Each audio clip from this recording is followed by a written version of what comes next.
Olá, bom dia a todos, crianças de bom coração, bem-vindos a mais um Encontro Campo e Lavoura aqui no nosso canal do YouTube e na nossa Biologia de Tudo de Si, aula de número 29, continuamos ali no processo de apresentação dos grupos vegetais. Chegamos agora ao nosso top da filogenia, da sistemática de classificação, evidentemente estamos falando de angiospermas. Lembrando, pessoal, a maior parte das aulas, quando o assunto era histologia, organologia, fisiologia, tinha uma relação direta com esse grupo. As comparações entre mono e dicotiledôneas e os diferentes órgãos tinham uma relação com esse grupo. Mas antes de fazer uma apresentação geral sobre eles, eu gostaria de recordar uma coisa importante com vocês. Quando estudamos ciclos reprodutivos, alternância de gerações, eu disse algumas vezes, todas as plantas apresentam gametófito N e esporófito 2Ns. Então, antes de ingressar nessa parte de características gerais, que é a parte até mais simples sobre esse grupo, vamos recordar o seguinte. Estamos falando, portanto, que sempre haverá um esporófito 2Ns e sempre haverá um gametófito N. E que as plantas reproduzem-se, então, por alternância de gerações. Quem apresenta essas duas gerações? Todos os grupos. Briófitas, musgos, hepáticas, pteridófitas, samambaias, avencas, xaxins, pteridófitas, gimnospermas e, claro, nosso grupo da aula 29, as angiospermas. Então, considerando aqui uma timeline, vamos recordar. Vamos lá. No grupo dos musgos, das briófitas, o que nós temos?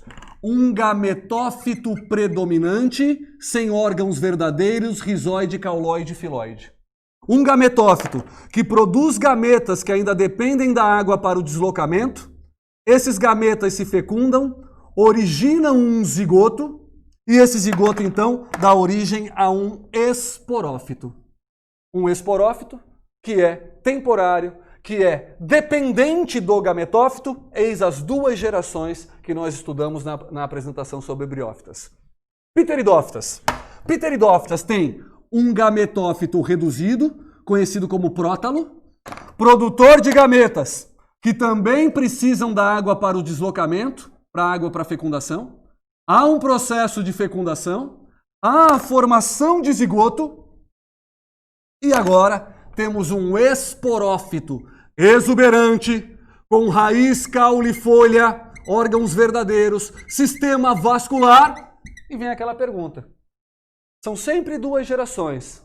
Apenas no grupo das briófitas você encontra um gametófito mais importante chamado de perene.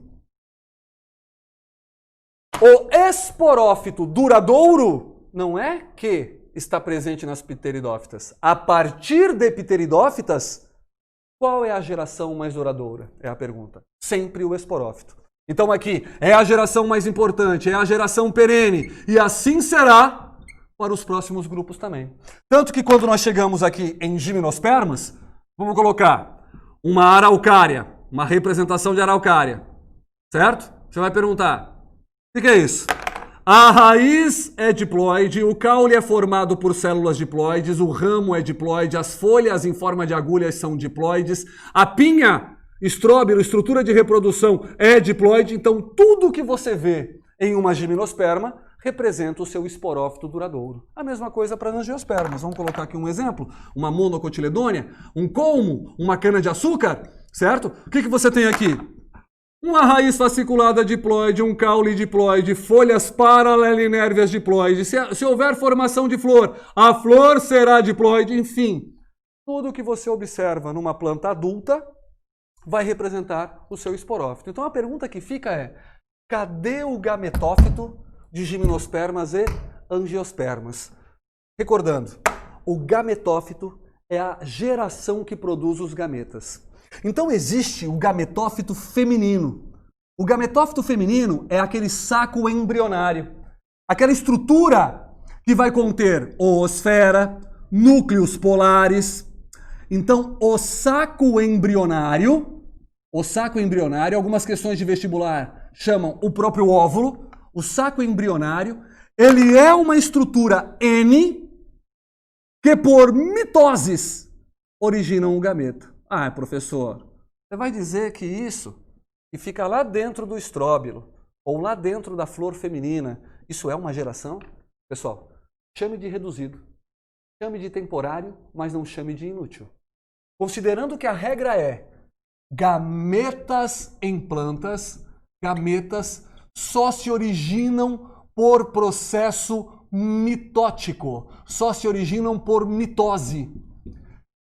Então, sem dúvida alguma, o gametófito tem que ser N para formar gametas N, certo? E esse é chamado gametófito feminino. Não é o que mais aparece nos vestibulares. O que nós temos nos vestibulares, com grande frequência, é se você reconhece o gametófito masculino. Qual é a geração N masculina em gimnospermas, pinheiros e angiospermas, maioria das plantas? O gametófito masculino é ou o próprio grão de pólen, ele é haploide e forma núcleos espermáticos por mitose, forma gametas haploide, ou em algumas questões é o gametófito, também haploide, reconhecido como sendo o tubo polínico, o sifão. Tubo polínico, o sifão. De novo, professor, você vai me dizer que um grão de pólen minúsculo ou o seu tubo polínico microscópico representam uma geração? Chame de reduzido, chame de temporário, mas reconheça a sua função essencial. Não fosse a presença do gametófito, não haveria gametas, certo? Então assim, pessoal, nós aprendemos que todas as plantas apresentam alternância de gerações. O gametófito, ele só é expressivo no primeiro grupo, no grupo das briófitas, certo? O gametófito tende a se reduzir, não perder sua função, que é formar gametas, mas se reduzir ao longo do processo evolutivo. Então é correto afirmar que os esporófitos tornam-se a geração cada vez mais predominante, certo? Mas não podemos deixar de reconhecer que tem metagênese, que tem alternância de gerações e que tem gametófitos formando esses gametas. Tá joia? Eu queria começar por aí, antes mesmo de recordar aquilo que representa o grupo das angiospermas. Lembrando, flor e fruto são as exclusividades lembradas para esse grupo vegetal. Estamos falando de mais de 90% das espécies vegetais no planeta, estamos falando da sua alimentação, estamos falando da sua ornamentação, estamos falando da madeira que chega às nossas casas na forma de construção civil ou móveis, estamos falando de papel, estamos falando de tecidos, roupas de forma geral, então estamos falando de uma exploração econômica, uma exploração de sobrevivência do grupo adaptado à grande totalidade dos ecossistemas que temos no planeta.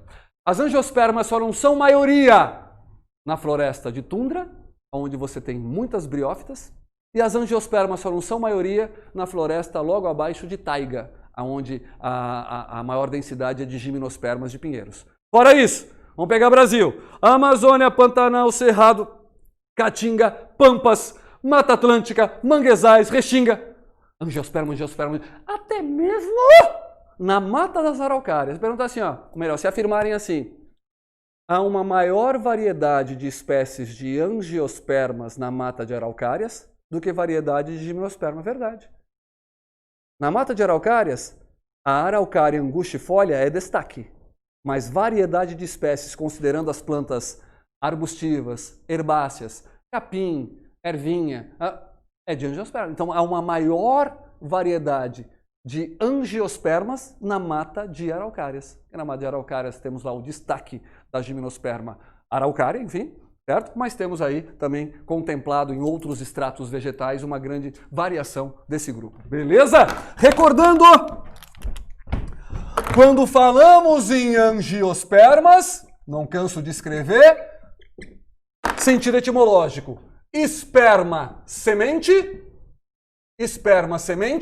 angel, anjo, proteção, urna, caixa protetora da semente, que faz referência ao quê? Que faz referência justamente à existência de uma flor, né, pessoal? Porque somente a partir da flor, e somente considerando que a flor tem a estrutura feminina reconhecida como ovário, é que você pode constituir essa urna, é que você pode constituir essa caixa, que é o chamado quê? Fruto. Então isso aqui tem que estar aí fazendo parte da sua pele em termos de conhecimento. É do ovário floral que temos a formação da estrutura fruto, não importa se suculento, não importa se seco, não importa se comestível, venenoso, agradável, desagradável, ele tem uma origem a partir daqui. Tem os pseudofrutos também, de receptáculo e pedúnculo, que não vem a questão agora, porque de qualquer forma precisaria da estrutura floral. Não vamos esquecer que o saco embrionário ou óvulo contém oosferas e núcleos polares, do qual se constitui a partir do óvulo, vai se constituir a estrutura chamada semente, abrigada e protegida pelo fruto. Recordando sem escrever, qual foi a importância da flor na diversidade de angiospermas que encontramos atualmente? Ela favorece, não obriga, mas favorece as polinizações cruzadas a partir da atração de agentes polinizadores. Aumento de variabilidade genética, aumento de mutações, de adaptações, seleções naturais e diversidade. Qual é a importância do fruto para as angiospermas? Proteger e dispersar sementes, ocupando diversas áreas em diferentes ecossistemas e, consequentemente, então, aumentando significativamente a sua presença em detrimento de outros grupos vegetais, ok? Então, flor, aumento de variabilidade genética e diversidade nas espécies. Fruto, proteção e dispersão dos embriões das sementes de modo a facilitar a ocupação de diferentes ambientes, ok? Cuidado! A flor foi essencial na conquista do meio terrestre. Não! A conquista do meio terrestre é a soma de muitas adaptações. Revestimento epiderme suber, vasos condutores de seiva, estômatos, presença de cutícula. Quem permite a conquista definitiva do meio terrestre é o grão de pólen. Melhor, é o tubo polínico. E isso, lembre-se, está no grupo anterior. A flor foi definitiva na conquista do meio terrestre? Não. O fruto foi definitivo na conquista do meio terrestre? Não. Aumento de variabilidade, proteção de embriões. Ok? Beleza. Recordando, pessoal, são, portanto, as primeiras plantas a apresentar flor, são, portanto, as primeiras plantas a apresentar fruto, mas mantêm características anteriores. Continuam sendo embriófitas. Sim, porque protegem seus embriões. E no interior de uma semente, com nutrientes, com o aspecto de ser desidratado e proteção contra decomposição e fungos. Não são as primeiras, mas continuam sendo o quê? Traqueófitas, vasos condutores de seiva, cuja condução foi determinada via hipótese de Dickson. O processo de transpiração garante a coesão e a tensão e garante a absorção. Continuam sendo cormófitas, porque formam órgãos verdadeiros. Continuam sendo espermáfitas e espermatófitas, porque constituem sementes. Continuam sendo fanerógamas, porque apresentam um aparelho reprodutor visível. Lembrando, já falei na semana anterior, significado de cada uma dessas expressões, porque a frase no vestibular é chata. Um grupo de vegetais cormófitos, traqueófitos, espermatófitos, fanerógamos, com presença de estrutura protetora de sementes, consiste na formação de uma angiosperma. Um grupo de plantas traqueófitas, mas não espermatófitas. Espera aí, traqueófita tem vaso condutor, não espermatófita não tem semente. Opa, pteridófitas, samambaia. Elas são traqueófitas e não espermatófitas. Certo? Então, esses conceitos são essenciais na identificação dos chamados grupos vegetais, ok? Lembrando, né, pessoal? É claro que pessoas e candidatos acima da média vão ter em mente apenas essas duas exclusividades? É claro que não. Quais são as outras exclusividades importantes aqui? Recordar que na formação de uma semente, são necessárias 5 células sexuais. Temos a região embrionária. Que vai ser necessária uma oosfera feminina. Mais um núcleo gamético masculino, presente lá no grão de pólen. Um núcleo gamético ou espermático? Espermático. Para constituir um embrião diploide. Temos o cotiledones. Por que mesmo, professor? É um presente da planta-mãe. Um lanchinho. O bebezinho consumir durante o seu desenvolvimento. O cotiledones.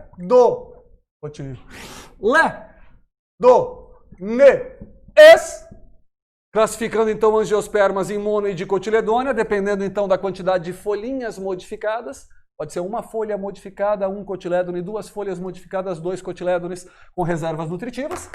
E temos uma região que difere das sementes de gimnosperma pinhões, que é justamente o quê? O endosperma. E esse endosperma, ele resulta do que mesmo?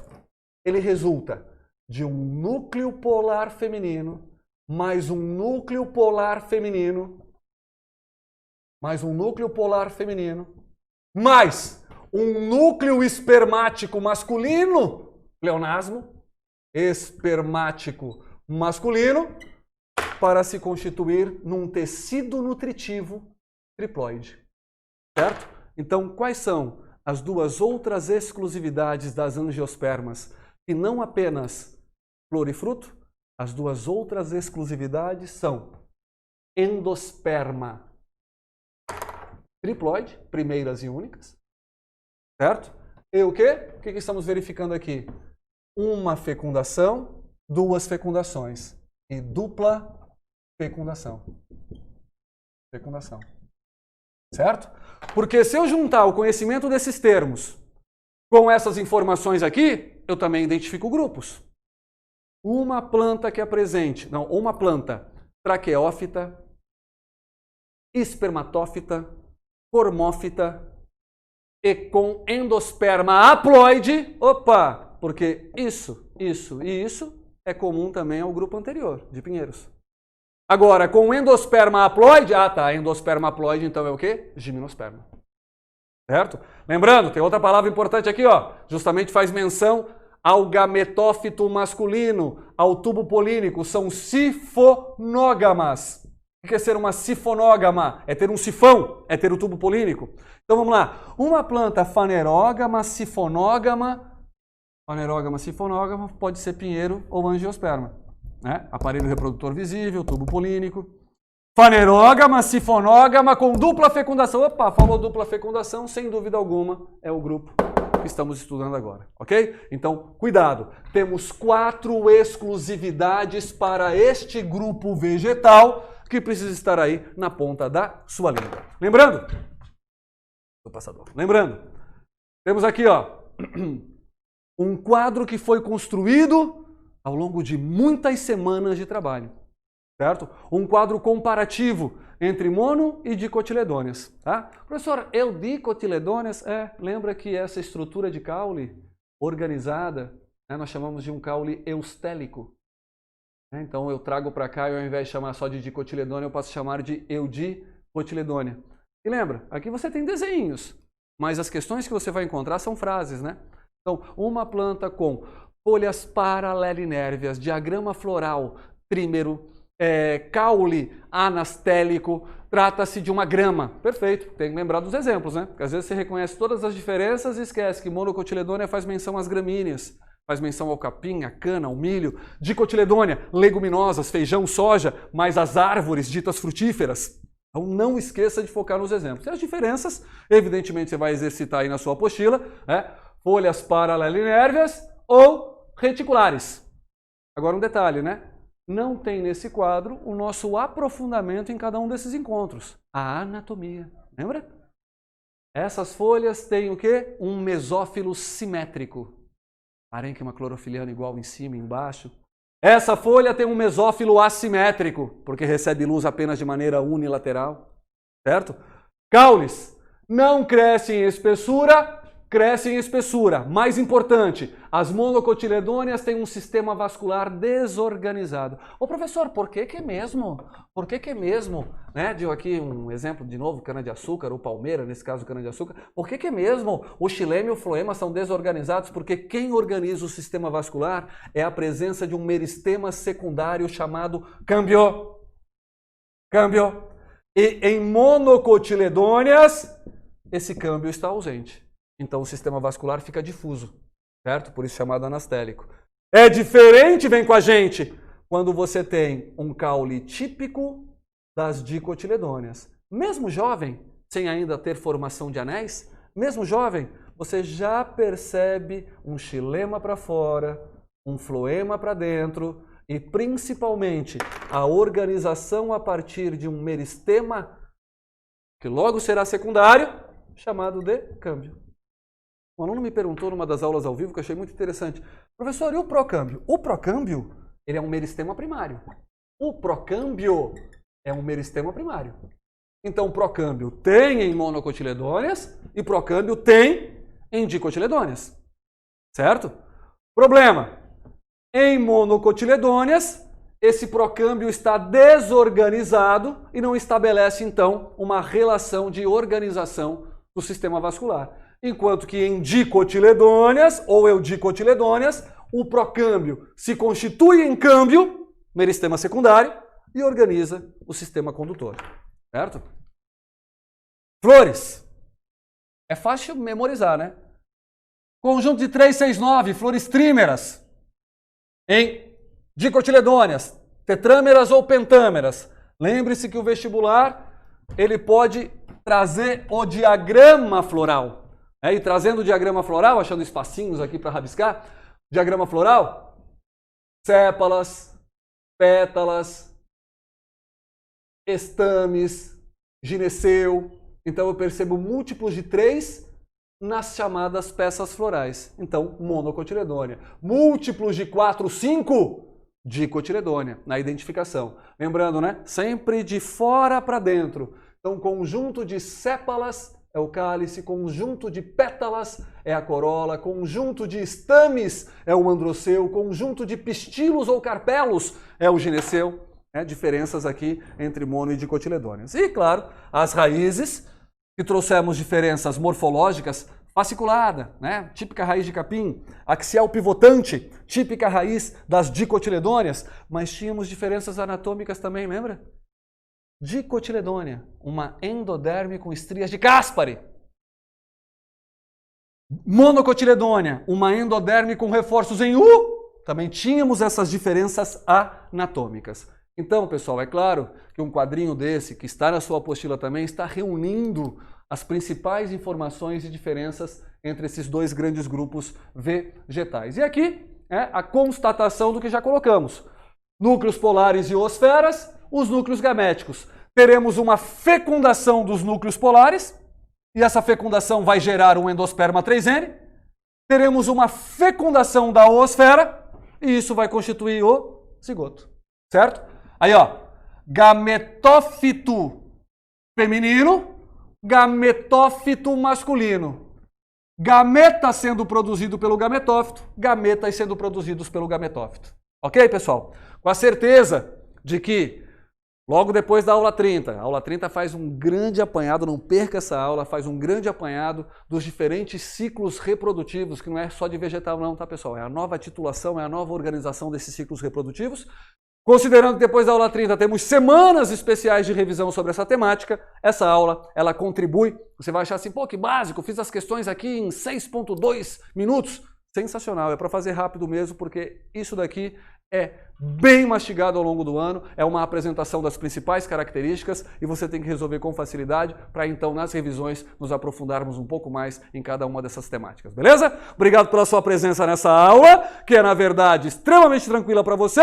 Até o próximo encontro. Falou, valeu!